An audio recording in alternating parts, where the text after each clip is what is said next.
జనవరి 4 దేవుని వాక్య ధ్యానం.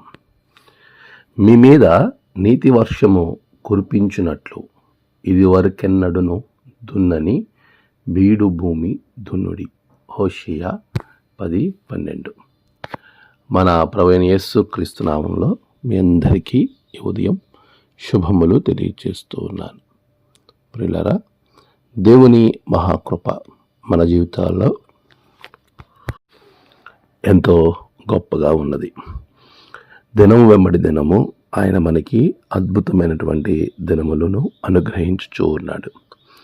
ఆయన మనకి ఇచ్చున్న ఈ నూతన దినమును బట్టి ప్రభుని స్తుతిస్తూ దేవుని సన్నిధిలో మనము ఎప్పుడు కూడా తగ్గించుకునే వారంగా, ఆయనను కలిగి ముందుకు వెళ్ళే వారంగా మనం ఉన్నప్పుడు మన జీవితాలు ఎంతో ఆశీర్వదింపబడతాయి.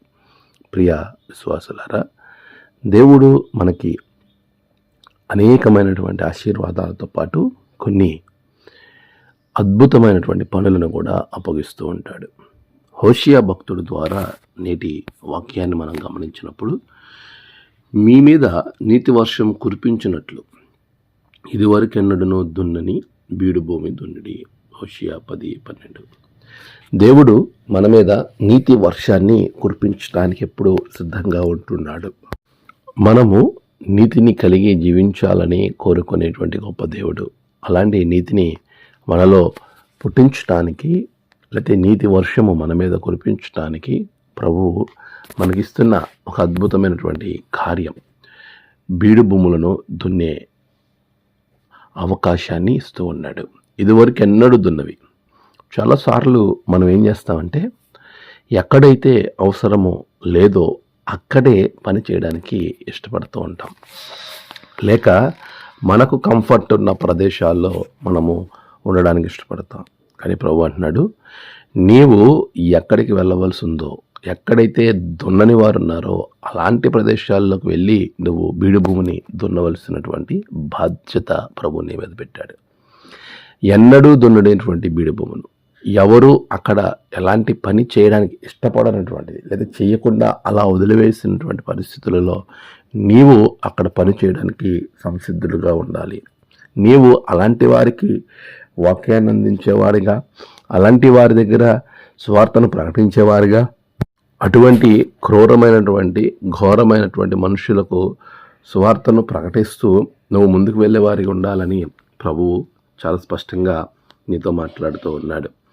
కనుక మనము మన ప్రవర్తన దేవునికి ఇష్టమైన వానిగా మనం చేసుకుంటూ ముందుకు వెళ్ళినప్పుడు మన జీవితం ఎప్పుడూ ఆశీర్వాదకరంగా ఉంటుంది అని ఈ వాక్యము ద్వారా మనము నేర్చుకోవాల్సిన వారంగా ఉన్నాం.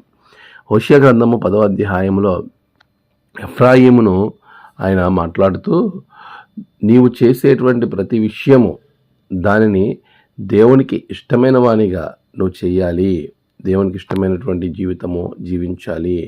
నీ ప్రవర్తన ఆధారము చేసుకుని, నీ బలాఢ్యులను నమ్ముకుని నువ్వు చెడుతనపు పంటకై దున్నితివి కనుక మీరు పాపమును కోత కోసి ఉన్నారని ప్రభు చెప్తూ ఉన్నాడు.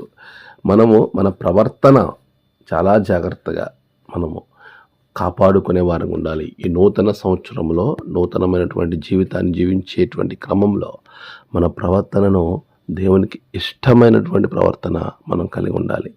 ఎప్పటి వరకు ఒకవేళ నీ హృదయం అనేటువంటి బీడు భూమిని దున్నకపోతే, ఇప్పుడు నిన్ను నీవు దున్నుకో. నీ హృదయము మాంసపు హృదయంగా చేసుకుని నీవు దేవుని సాక్షిగా అనేకులకు బీడు భూములను దున్నేవానిగా నువ్వు మారాలి. అలాంటి ఆశీర్వాదము ప్రభు మీకు అనుగ్రహించి నడిపించును కాక. ఆమేన్. ప్రార్థన. సర్వోన్నతుడా, గొప్ప దేవ, నీ బిడలను ప్రభువా నీ కొరకు ఒక గొప్ప సాక్షిగా వాడుకోనండి, ఆశీర్వదించండి. ఈరోజు వారి ప్రయాణాలు, పనులు, తలపెట్టిన కార్యాలలో గొప్ప జయము బిడ్డలకు దయచేయండి. నేడు జన్మదినము, దినము, ఆయా విశేష దినములు జరుపుకున్న బిడ్డలను బహుగా దీవించండి.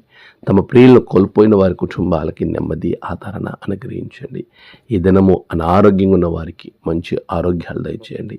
ప్రభువా మా దేవ, నీకు వందనాలు, స్తోత్రాలు చెల్లిస్తున్నాం. ప్రతి బిడ్డను మీరు దీవించండి నాయన, ఆశీర్వదించండి.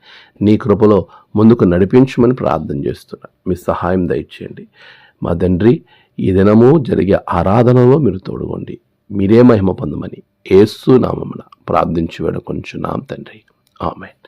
తండ్రి, కుమార, పరిశుద్ధాత్మ త్రియక దేవుని దీవెన ఆశీర్వాదాలు మీ అందరికీ కలుగునగాక. ఆమేన్.